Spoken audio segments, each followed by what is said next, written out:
자, 이번엔 24년 2회 기사 자격증에 있어서 전기, 기기, 수음량을 같이 한번 살펴보도록 하겠습니다.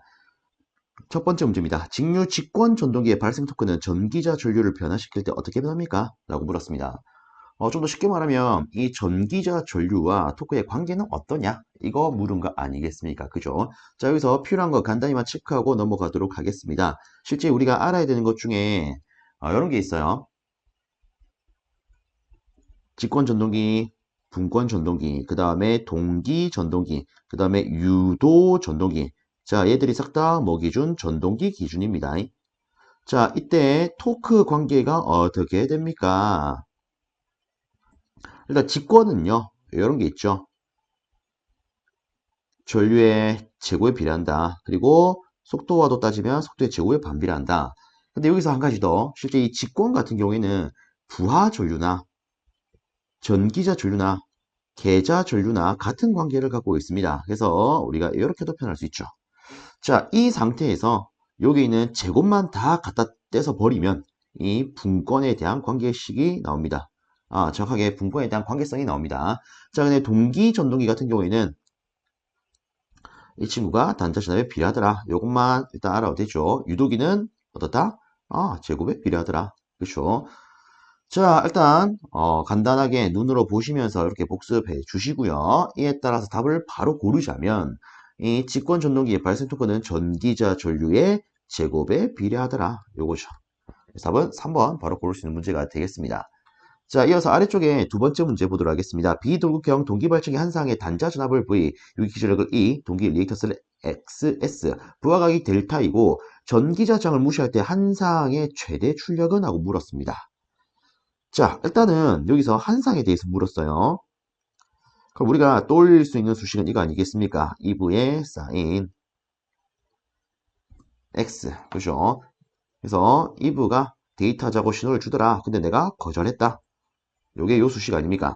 자, 근데 여기서 뭘 물었냐면 최대 출력이에요. 그럼 일단은 얘가 최대로 출력이 나오려면 이때 부하각이 얼마여야 합니까? 90도죠. 그죠? 참고로 하나만 더 체크하면 비돌극형. 이게 다른 말로 쉽게 말하면 원통형 아니겠습니까? 그죠? 원통형과 우리가 돌극형을 비교했을 때 한 번씩 또 나오는 게 최대 출력 부하각이 어떻게 됩니까? 요거 아니겠습니까? 원통형은 90도, 돌극은 60도. 요거 알아놓으면 좋죠. 자, 그래서 어쨌든 여기 따다가 90을 넣게 되면 얘는 1이 됩니다. 필요가 없죠. 그럼 결국 최대 출력 자체가 어떻게 된다? 이 꼬라지가 된다. 그래서 우리가 고를 수 있는 답안은 1번 되겠습니다. 다음으로 세 번째 문제입니다. 직류 발전기 외부 특성 곡선에서 나타나는 관계로 옳은 것은? 하고 물었습니다. 자, 이것도 한번 복습 차원에서 눈으로 한번 살포시 볼까요? 자, 실제 우리 시험에서 물어보는 이 관계성에 대해서는 크게 5가지로 일단 볼 수가 있습니다.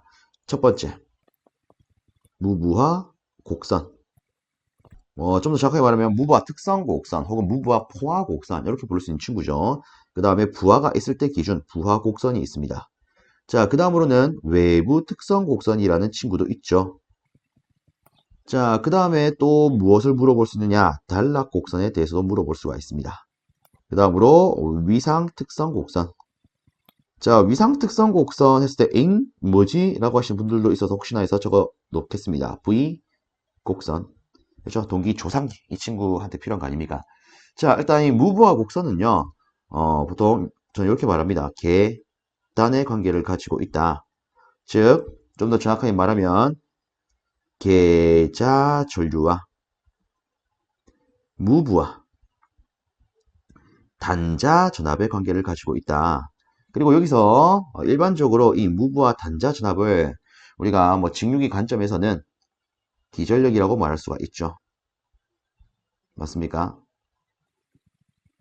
체크해 줍니다. 그래서 실제 이 무브와 곡선에 대한 뭐 관계성을 묻고 계좌 전류와 유기 기전력 관계가 있다. 뭐 요거를 고르는 문제도 나왔던 적이 있습니다. 자, 그리고 아래쪽에 있는 부하 곡선은요. 우리가 이 무브와 곡선의 대학을 안다. 바로 이렇게 쓸 수가 있습니다. 얘도 계좌 전류. 근데 다만 위에 거랑 차이를 조금 두면 얘는 무브 아닙니까? 그래서 정확하게 무브와 단자 전압이 들어가는 거고요. 이제는 부하죠. 그죠? 그래서 그냥 단자 전압 혹은 부하 단자 전압 이렇게 쓰면 되겠습니다. 그래서 무부하 있고 없고 차이 확실히 잡아주면 좋겠죠. 자, 그 다음에 외부 특성 곡선. 자, 저는 보통 이렇게 말합니다. 외부 특성 곡선 같은 경우에는 여기 발전기가 있대요. 발전기의 제일 외부, 가장 외부 누가 있을까? 바로 우리 집 아닙니까? 중간에 여러 변전소 거치고 우리 집에 도달하죠. 그죠? 그래서 제일 외부 우리 집 기준으로 생각하면 되더라. 즉 우리 집에 공급되는 전류, 부하 전류. 그리고 우리 집 단자에 걸리는 전압, 단자 전압량. 그래서 얘는 부단의 관계를 갖고 있습니다. 자, 그 다음에 단락곡선. 이 친구 같은 경우에는 계자 전류와 뭐의 관계? 단락 전류의 관계. 이름 그대로 단락 전류의 관계. 그래서 얘도 까놓고 말하면 계단의 관계를 갖죠.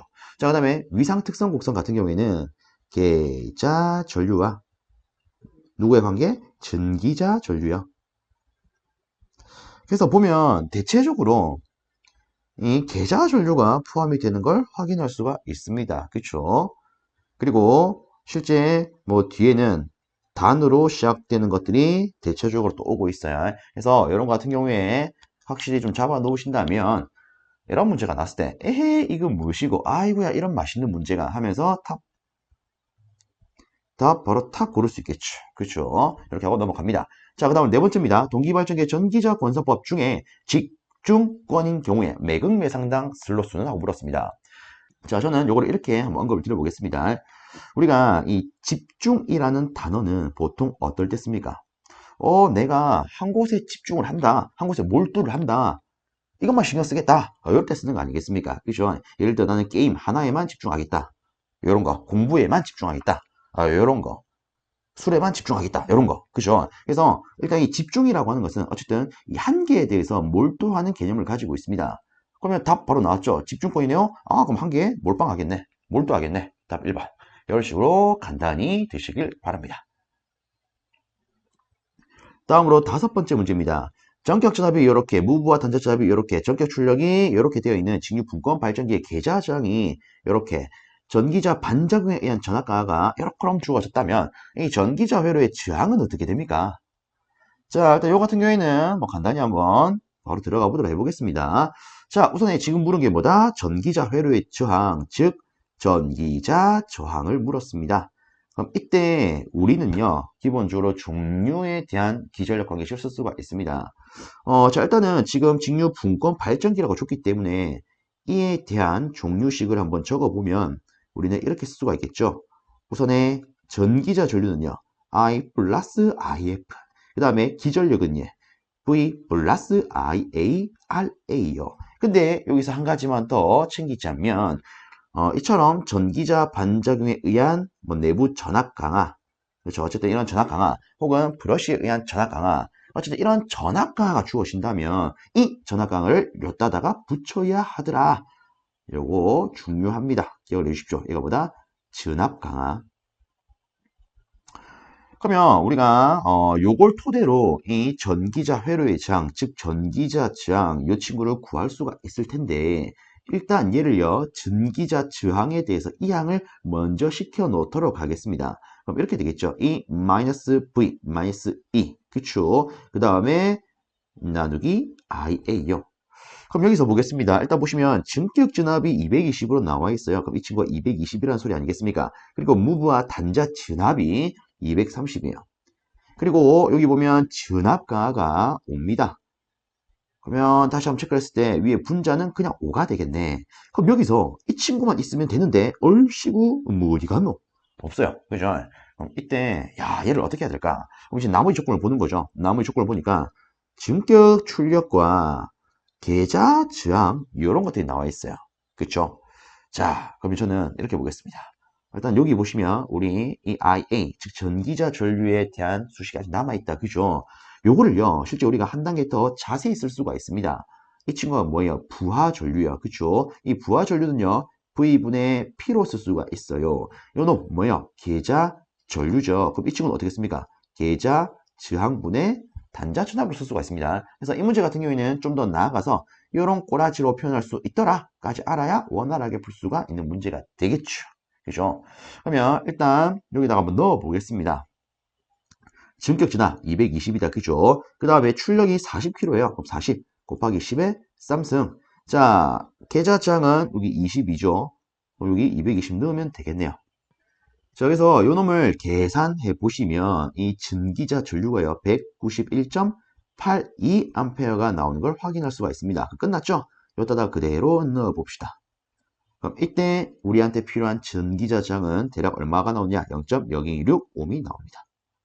그래서 우리가 고를 수 있는 것은 여기는 1번이 되겠더라. 이렇게 체크하고 넘어갑니다. 다음으로 6번째 문제입니다. 변압기 단락시험에서 변압기 임피던스 전압이란 하고 물었어요. 요거는 우리가 정의만 알면 바로 볼 수 있다. 그죠? 이 변압기 임피던스 전압에 대한 대표적인 정의가 요거 아닙니까? 변압기 내에 전격 전류가 흐를 때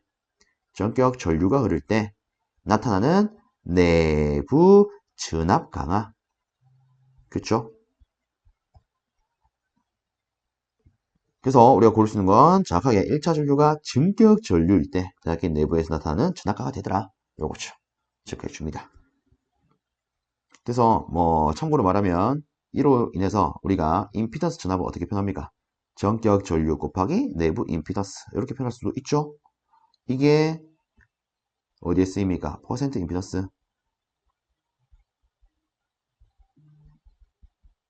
이렇게 표현할 수 있잖아요. 그죠?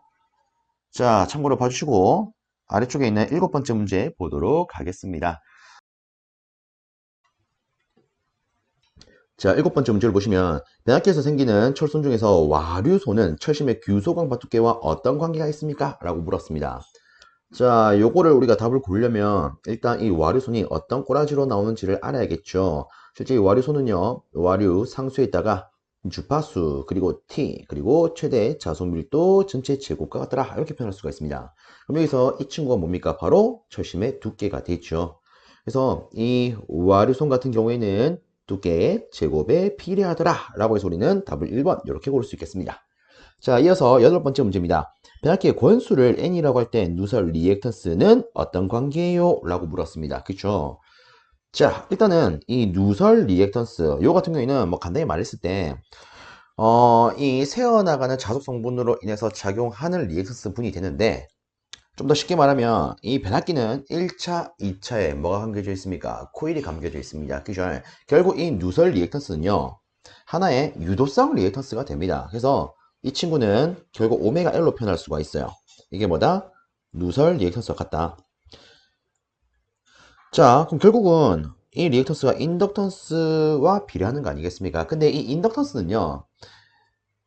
우리가 알기로 이런 관계로 표현되는 걸 알고 있습니다. L분의 mu Sn 제곱. 그러면 우리는 이렇게 볼 수 있겠죠. 아, 인덕턴스는 권수 제곱에 비례한다. 근데 결국은 누설 리액턴스가 인덕턴스에 비례하기 때문에 이로 인해서 누설 리액턴스도 권수 제곱에 비례한다. 이렇게 볼 수 있겠죠. 그래서 답은 2번 되겠습니다. 근데 여기서 한 번씩 이렇게 생각하시는 분이 있어요. 아니, 내가 알기로는 분명히 인덕턴스는 I분의 N파이라서 이렇게 비례하는 걸로 알고 있는데 이렇게 생각하시는 분이 있어요. 실제 요거 같은 경우에는 우리가 조금 더 뜯어볼 필요가 있습니다. 실제 이 파이라고 하는 것은 좀 더 정확하게 표현하면 L분의 mu SNI로 표현할 수가 있죠. 그래서 이 파이를 전류, 관점으로 표현하면 왜? 자속은 전류의 영향을 받으니까. 그죠? 그래서 이놈한테 영향을 줄 수 있는 전류의 관점을 표현하기 위해서 이 식을 여기다가 대입을 하게 되면 실적으로 요놈이 약분이 됩니다. 그래서 최종적으로 남는 게 L분의 mu Sn 제곱이에요. 아시죠? 그래서 실적으로 이 인덕턴스는 전류와 자속의 영향을 모두 고려를 해야 되는데 어렵습니다. 그래서 어떻게 하냐? 전류 기준으로 다 묶어봐요. 근데 묶었는데 어이구야 전류가 약분이 돼서 이렇게 되네? 그래서 최종적으로는 이 인덕턴스 자체가 권수 제곱에 비례하는 겁니다. 그냥 권수에 비례하는 게 아니라 권수의 제곱에 비례하더라. 아시겠죠? 요거는 꼭 체크해 주셨으면 좋겠습니다. 자, 이 정도로 마무리하고 다음 문제 넘어가 보겠습니다. 다음으로 9번째 문제입니다. 변압기의 등가회로 상수를 결정하는데 필요하지 않은 시험은 하고 물었습니다. 어쨌든 변압기에서 등가회로 시험이 아닌 거 이거 물은 거다. 그죠? 이것도 오랜만에 한번 보고 갈까요? 자, 일단 저는 보통 이렇게 안내를 드립니다. 우리가 우선적으로 변압기 등가회로 시험 기준으로 한번 생각을 해볼게요. 변압기 등가회로 작성 시험. 자, 이때 필요한 게 첫 번째, 무부하 시험이 있습니다. 그 다음에 단락 시험. 그 다음에 정확하게는 권선 저항 측정 시험이죠. 특히나 이 무부하 시험 같은 경우에는 우리가 다르게 개방 시험이라고도 부릅니다. 왜? 무부하를 시키려면 개방을 해야 되니까. 그죠? 자, 일단 이렇게 해서, 저는 그냥 간단하게 무단저 이렇게 안내를 드리는데, 여기서 우리가 한 가지를 더 챙기자면, 이런 시험으로 알 수 있는 건 또 뭔데요? 이런 것도 실제 묻는다. 그죠? 자, 일단 무부하 시험으로 알 수 있는 것은 여자 전류 알 수 있죠. 그 다음으로 여자 어드미턴스. 그 다음으로 철선도 알 수가 있습니다. 자, 단락 시험은 뭘 알 수 있는데요? 일단 단락 시험을 가지고 내부 임피던스 그리고 그에 걸리는 우리가 방금 했던 임피던스 전압을 알 수가 있죠. 그 다음으로 이 내부 임피던스에서 나타나는 전력 손실, 다르게 임피던스 와트를 알 수가 있습니다. 근데 이 임피던스 와트를 우리가 다르게는 뭐라 부릅니까? 동선요. 그리고 실질적으로는 이와 더불어서 진압 변동률도 알 수가 있다. 그죠? 그래서 이런 것도 좀 체크를 해 주십시오. 자, 그러면 여기서 제가 또 이렇게 한번 표현을 해보겠습니다. 이 무부하 시험과 단락 시험을 묶어요. 이 두 개만 묶습니다. 그러면 얘를 가지고 우리가 어떻게 더 표현할 수 있느냐? 동기기에서의 단락비 산출에 필요한 시험이다. 이렇게도 묶어낼 수가 있습니다. 잠깐 있는 무부하 시험과 삼상 단락 시험 뭐 이렇게 나오죠. 자, 그 다음으로 우리가 이 유도기로 가게 되면 실제 유도기도요. 원선도 시험을 할 때, 원선도를 작성할 때 이런 시험을 해야 됩니다. 자, 그래서 저는 요거를 요거 요 색깔로 한번 적어 볼게요. 자, 어떻게 하겠다? 원선도 작성 시험 이렇게 표현하겠다.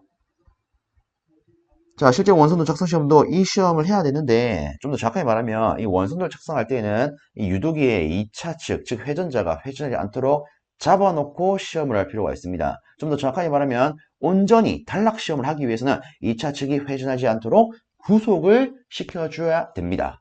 그래서 실제 이 원선도 작성 시험에서는 요 놈이 이름이 구속 시험으로 바뀌죠. 자, 그래서 무부하 시험, 구속 시험, 장 측정 시험 이렇게 묶으면 원선도 작성 시험이 되더라.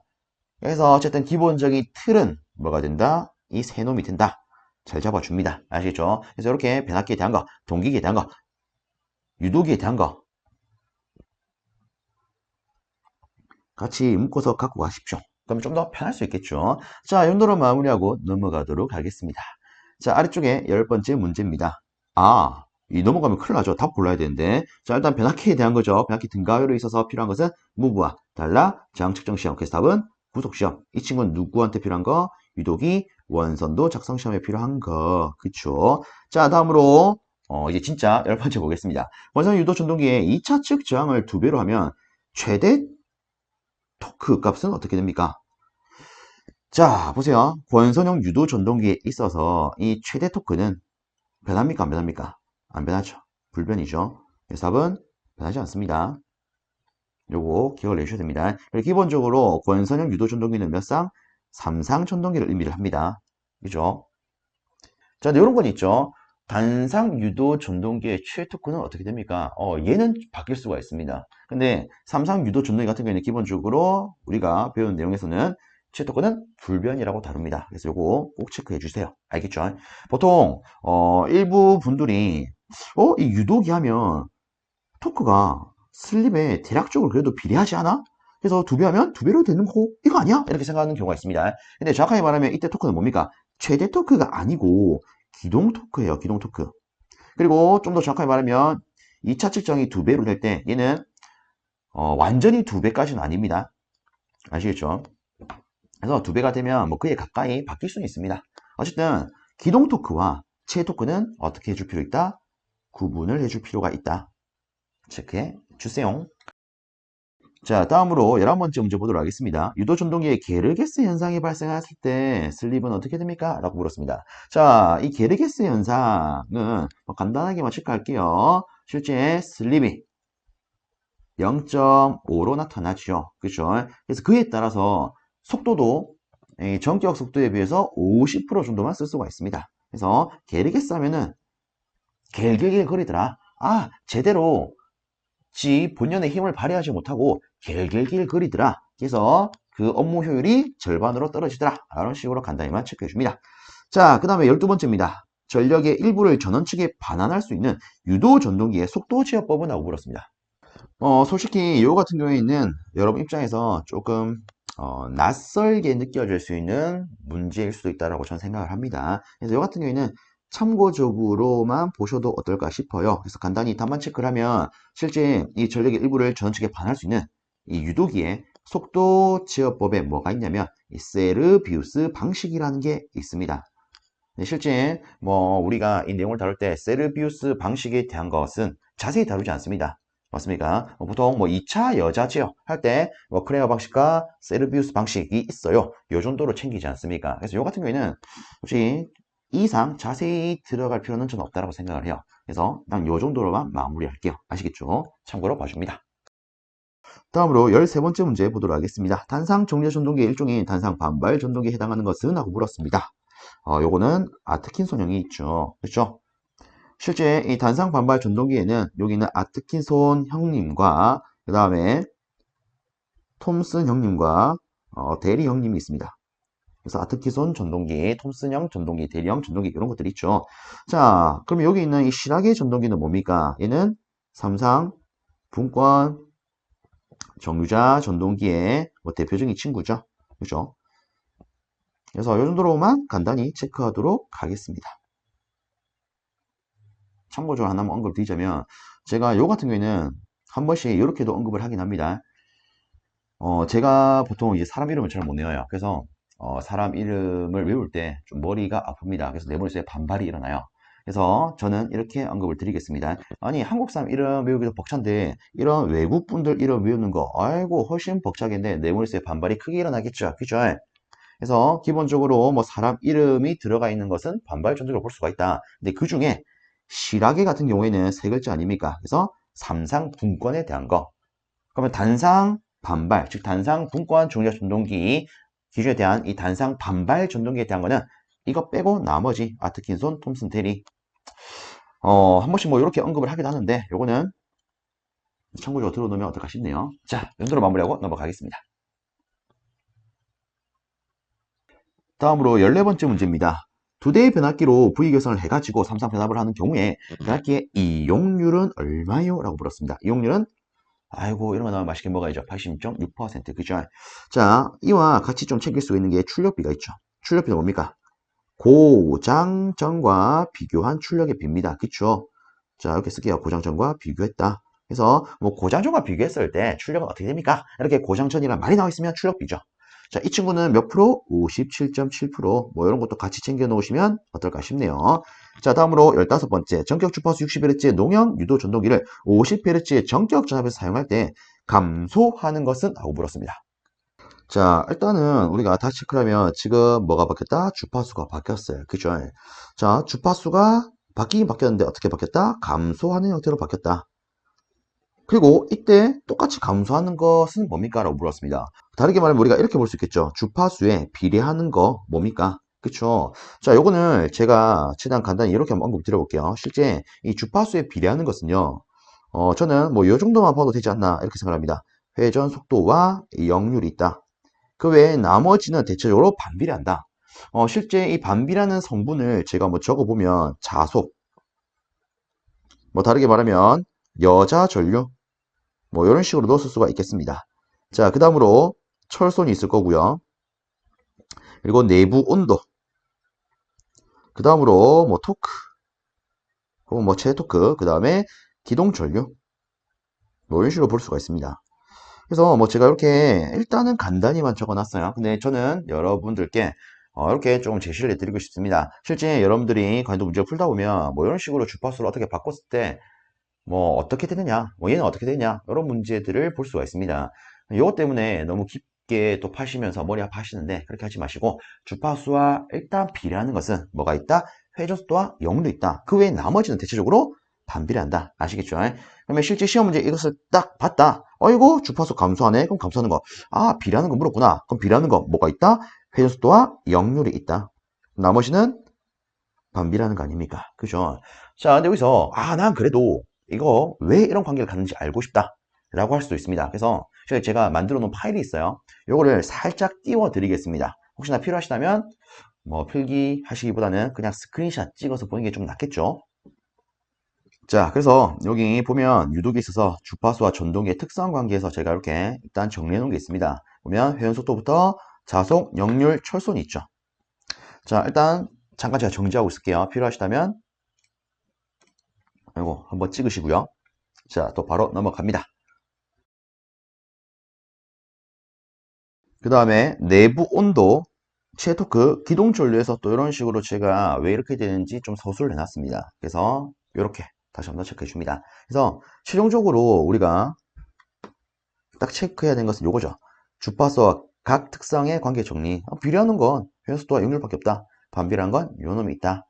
자, 그래서 이렇게 뭐 간단히만 체크하면 어떨까 싶습니다. 그래서 이 정도로만 하고 넘어가겠습니다. 다음으로 16번째 문제입니다. 단자전압이 요렇게롬, 계좌장이 요렇게롬, 부하전류가 요렇게롬, 그리고 전기자장, 전기자 반자에 의한 전압 강화들도 요렇게롬 제시가 되어 있는 직류 분권 발전기가 전격 속도로 회전하고 있을 때 이 친구의 유도 기전력은 어떻게 됩니까? 라고 물었습니다. 자, 일단 여기서 우리가 써먹어야 되는 요소를 조금 체크를 하면 요 친구죠, 일단. 그리고 요거. 지금 제가 뭘 체크했냐면 내부 저항을 체크를 했습니다. 우리가 앞에서도 했지만 이 내부 저항이 주어져 있을 때는요. 요 놈에 대한 종류식을 가지고 해석을 바로 때릴 수가 있습니다. 자, 우선적으로 종류를 다시 체크를 하면 직류 분권 발전기다. 그죠? 그죠? 자, 그러면 이에 대해서 전기자 전류 I 플러스 IF예요. 기전력은요.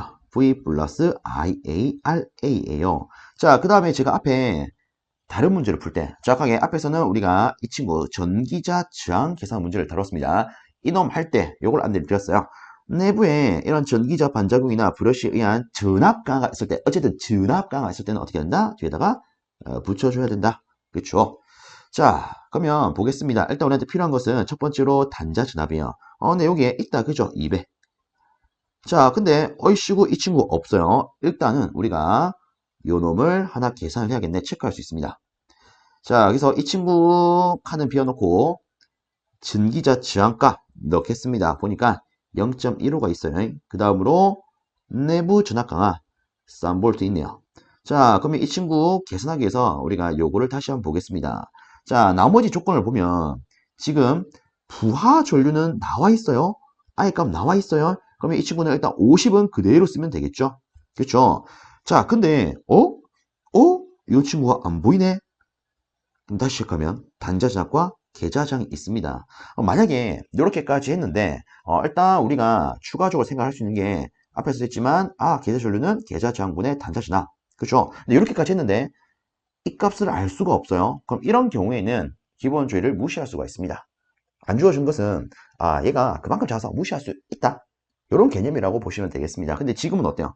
계좌장이 정확하게 주어져 있지 않습니까? 그럼 얘를 당연하게 고려해야겠죠. 그래서 여기다가 우리가 계좌장값 50 넣을 거예요.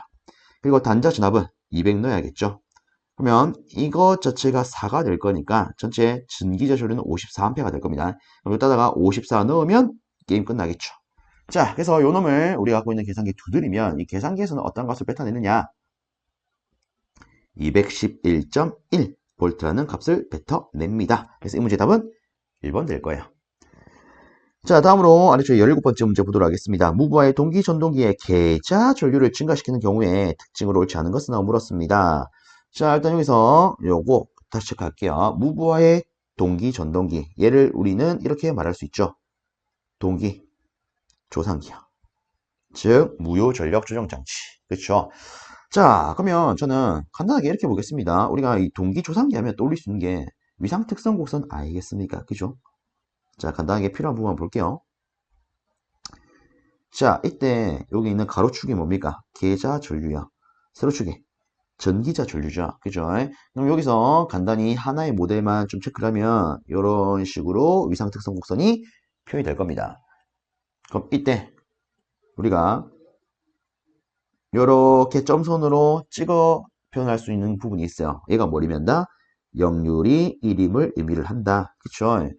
자, 이것보다 작은, 정확하게 말하면 역률이 1일 때 계좌 전류보다 작은 전류 흘린다. 그럼 이때를 우리는 부족 여자예요. 이렇게 말할 수가 있습니다. 크게 하면 과여자예요. 다르게 말하면 부족 여자일 때는 우리가 지상이라고, 과여자일 때는 진상이라고 표현할 수가 있죠. 그 다음에 부족 여자로 쓰면 이 동기 조상기를 어떤 기능으로 쓸 수 있습니까? 리액터의 기능과 같이 쓸 수가 있습니다. 리액터의 역할과 같이 쓸 수가 있습니다. 진상으로 하게 되면 콘덴서요. 그쵸? 자, 일단 뭐 요 정도만 하더라도 이 문제 푸는 데는 충분하겠죠. 자, 일단 다시 체크를 합니다. 이 무부하의 동기전동기, 즉 동기조상기의 계좌 전류를 어떻게 한다고요? 증가시킨대요. 그러면 우리는 이렇게 말할 수 있을 겁니다. 여기에 있는 계좌 전류 얘를 증가시킨대. 증가를 시킨다는 것은 어쨌든 요용력에 대한 물음이 되겠구나. 그렇지 않겠습니까? 그럼 이때 옳지 않은 것은 하고 물었어요. 그러면 체크해 보겠습니다. 일단 첫 번째 콘덴서로 적용한다. 그쵸? 이 영역에서는 콘덴서로 적용하죠. 오케이, 맞는 말. 그 다음에 진상 전류가 흐른다? 그쵸? 진상 상태니까 진상 전류가 흐르겠죠? 자, 그 다음에 과여자 운전이 된다? 그쵸? 과여자 운전이 된다. 맞죠? 근데 위상이 뒤진 전류가 흐른다? 이건 뭡니까? 지상 전류죠. 그래서 답은 3번 되겠더라. 체크해 줍니다. 다음으로 18번째 문제입니다. 동일 전격의 삼상 동기 발전기 2대를 무부하로 병렬 운전하고 있답니다. 이 두 발전기 사이에 60도의 위상차가 있는 경우에 한 발전기에서 다른 발전기에 공급되는 유효 전력을 나물었어요. 자, 다시 한번 체크를 할게요. 한 발전기에서 다른 발전기에 공급되는 유효 전력, 이렇게 물었습니다. 자, 그리고 각 발전기 한 상의 기전력이 얼마, 동기 리액턴스가 얼마, 전기저항은 무시한다, 이렇게 주어졌어요. 자, 여기서 체크한 이놈, 얘가 무슨 말일까요? 일단 보시면 우리가 윗부분에 다시 체크를 했을 때 위상차가 있대요. 그럼 우리는 이런 걸 생각할 수 있을 거예요. 위상차가 일어나게 되면 이 두 동기 발전기 사이에서는 유효 전류가 흐르더라. 잠깐 유효 순환 전류가 흐르더라. 그렇죠? 그리고 이 유효 순환 전류를 다른 말로 뭐라 부릅니까? 동기화 전류라고도 부르죠. 자, 그럼 이런 전류가 흘렀을 때 서로 주고받는 전력 생각해 볼 수 있습니다. 그 전력을 뭐라 한다? 수수전력. 이 수수전력이 뭐예요? 한 놈은 주고 한 놈은 받는 전력 아닙니까? 그쵸? 즉, 한 발전기가 다른 발전기로 공급하는 유효 전력을 뭐라 한다? 수수 전력이라 하죠. 그래서 지금 여기에 제가 파란색 형광펜으로 표현한 이 부분이 결국 수수 전력을 의미하더라. 이렇게 볼 수가 있습니다. 자, 그러면 여기서 우리는 이 수수 전력에 대한 수식을 떠올려야 풀 수가 있을 거예요. 그죠? 자, 그럼 이에 대해서 좀 간단히 또 이것도 한번 체크를 해보겠습니다. 우선 이렇게 위상차가 발생했을 때 우리가 계산할 수 있는 것은 실제로 2개, 혹은 수식까지 문동까지 포함하면 3개를 생각해 볼 수가 있습니다. 첫 번째, 유효순환 전류에 대한 거. 자, 이 유효순환 전류 같은 경우에는 우리가 이런 식으로 표현할 수가 있죠.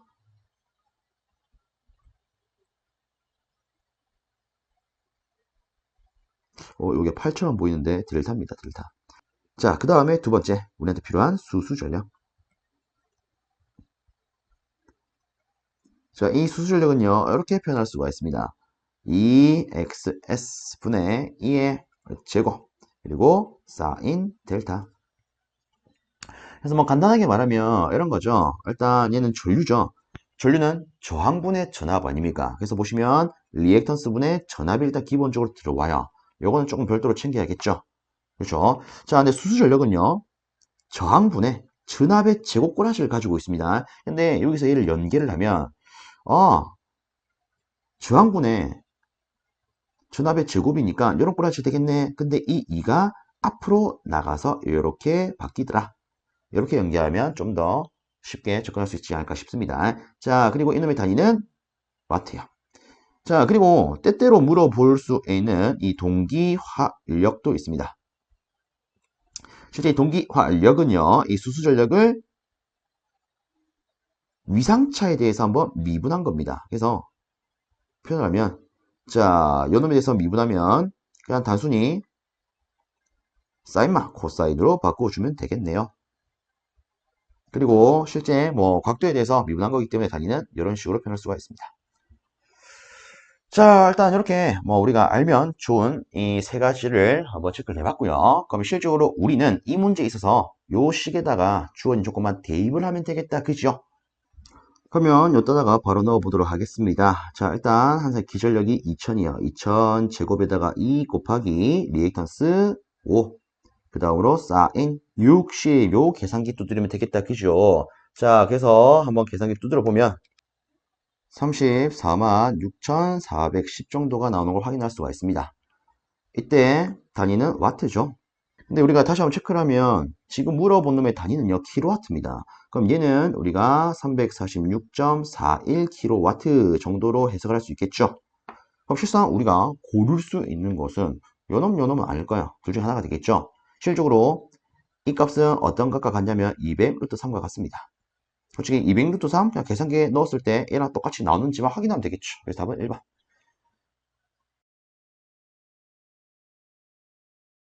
다음으로 19번째 문제입니다. 다음 그림과 같이 시계 방향으로 회전하는 직류 전동기가 있답니다. 전기자 전류로 인한 자속이 그림의 점선과 같이 작용할 때, 즉 이렇게 점선과 같이 작용을 할 때 전기자 반정을 방지하기 위한 보극 AB의 극성과 보상원선 XY의 전류의 방향은 하고 물었습니다. 자, 일단 여기 그림도 하나 나와 있습니다. 자, 일단 여기서 우리가 떠올려야 되는 것은 일단 첫 번째, 이 보상원선에 흐르는 전류의 방향 기준이 될 겁니다. 자, 보상원선에 흐르는 전류의 방향은요, 실제 여기 전기자 여기에 흐르는 이 전류의 방향과 어때야 됩니까? 반대로 해줘야겠죠. 그죠? 그러면 요걸 토대로 바로 여기 보상고사 Y는 요런 방향으로 X는 요런 방향으로 전류가 흘러야겠네. 이걸 알 수가 있습니다. 그럼 일단 우리가 체크를 하면 1번 내지 3번이 답이 되겠다. 그죠? 자, 그럼 여기서 이제 보극도 한번 볼게요. 이 보극을 가지고 일단 이 점선에 대한 것을 없애줄 겁니다. 왜? 그래야만이 전기자 반정을 방지할 수 있겠죠. 그죠? 근데 우리가 봤을 때 이 가운데 부분을 보면 전체적으로 자속이 아래쪽에서 위쪽으로 향하는 걸 확인할 수가 있습니다. 그러면 이놈을 없앤다라고 치면은 당연히 여기 A의 보극은요. 이런 식으로 자속을 내뱉어야 될 겁니다. 그래야 방이 반대니까 상쇄되지 않겠습니까? 그럼 B도 마찬가지로 이 방향을 상쇄시키려면 반대로 이쪽으로 자속을 발생을 시켜야 될 거야. 그래야 상쇄가 되겠죠. 맞나요? 그러면 여기서 한 가지. 우리가 어떤 자석을 생각을 했을 때 N극은 그 자기장을 혹은 그 자석을 어떻게 합니까? 밖으로 분출시키죠. S극은 빨아들이죠. 그렇죠? 그럼 끝나네요. A 같은 경우에는 밖으로 뱉어내야 됩니다. 그럼 무슨 극? N극. B는 안으로 끌어당겨야 돼요. S극. 그러면 E에 고를 수 있는 답은 1번 되겠죠. 그래서 이런 문제도 출제가 되었더라. 다음으로 20번째 문제입니다. 그림과 같은 회로에서 전원 전압의 시료값이 100V, 그리고 점호각이 30도일 때 부하 시의 직류 전압은 얼마입니까? 라고 물었습니다. 단 L이 무한대고 R은 10이고 여기서 중요한 건 이거죠. 전류가 연속하는 경우. 자, 일단 그림을 보면 여기 SCR 4개가 접속된 걸 확인할 수가 있습니다. 그쵸? 그럼 이때 이놈들의 개수를 가지고 판별할 수 있는 거, 이놈은 단상 전파 종류 회로구나. 그쵸? 만약에 이놈의 개수가 1개다. 단상 반파. 3개다. 삼상 반파. 6개다. 삼상 증파. 맞습니까? 그러면 저는 바로 이렇게 보겠습니다. 단상 전파 종류 회로에 있어서 직류 전압. 얘는 어떻게 표현합니까? 만약에 우리가 그냥 다이오드를 가지고 단상 전파 종류 회로. 다르게 이렇게 4개를 쓰면 우리가 이놈을 브릿지 종류 회로라고도 부르죠. 이렇게 구성을 했다. 그럼 그때 직류 전압은요. 0.9 곱하기 교류 전압 이렇게 하면 됩니다. 근데 지금처럼 SCR로 했다? 그럼 이때는 뒤에 무언가를 취해줘야 됩니다. 근데 이 무언가는요, 이 지문의 조건에 따라서 바뀔 수가 있습니다. 하나는요, 전류가 단속인 경우, 다르게 말하면 불연속인 경우, 하나는요, 연속인 경우. 자, 일단 연속이라면 여기다가 뭘 곱해야 됩니까? 코사인 점호각을 곱하면 됩니다. 자, 불연속이라면 어떻게 해야 됩니까? 2분의 1 플러스 코사인 점호각을 하면 됩니다. 그래서 이런 차이가 있으니 특히나 SCR에 대한 이런 브릿지회로 다르게 단상 전파 종류회로가 나오면 어떤 조건인지 확실하게 구분을 해주셔야 되겠습니다. 지금은 친절하게 연속이다 라고 되어 있죠. 그렇죠? 근데 또 이런 게 있습니다. 만약에 연속이다라는 말이 없다면 어떤 걸 기준으로 해야 되느냐? 그때는 요거 기준으로 하셔야 됩니다. 얘가 실질적으로 일반적인 기준이에요. 그래서 만약에 이런 조건이 아예 없다. 그러면 우리는 이 기준으로 봐야 됩니다. 근데 지금은 별도의 언급이 있죠. 그렇죠. 그래서 실제 이 연속 기준은 여기 있는 것처럼 연속의 조건을 줄 때 혹은 뭐 평활 회로를 썼다. 이런 걸 줄 때, 즉 간단히 말하면 뭔가 요상한 조건이 첨가가 되면 이놈 기준, 아무것도 없어요. 이놈 기준입니다. 아시겠죠? 근데 지금은 어쨌든 이런 조건이 첨가가 되었으니까 요 기준으로 다시 한번 체크를 하면 이렇게 쓸 수가 있겠죠. 자, 그래서 다시 대입을 하면 지금 교류의 시료가, 즉 전원전압, 얘가 교류죠. 얘가 100이에요. 그 다음에 코사인 몇 도? 30도. 자, 여기서 계산기 연호를 두드리니까 계산기에서는 77.94 볼트 정도를 내뱉더라. 그래서 우리가 고를 수 있는 건 3번 되겠습니다. 자, 이렇게 하면 요번에 확인된 이 전기기기의 20문항의 풀이가 싹 다 끝이 납니다. 모쪼록 이 영상이 여러분들의 공부에 조금이라도 도움이 되었길 바랍니다.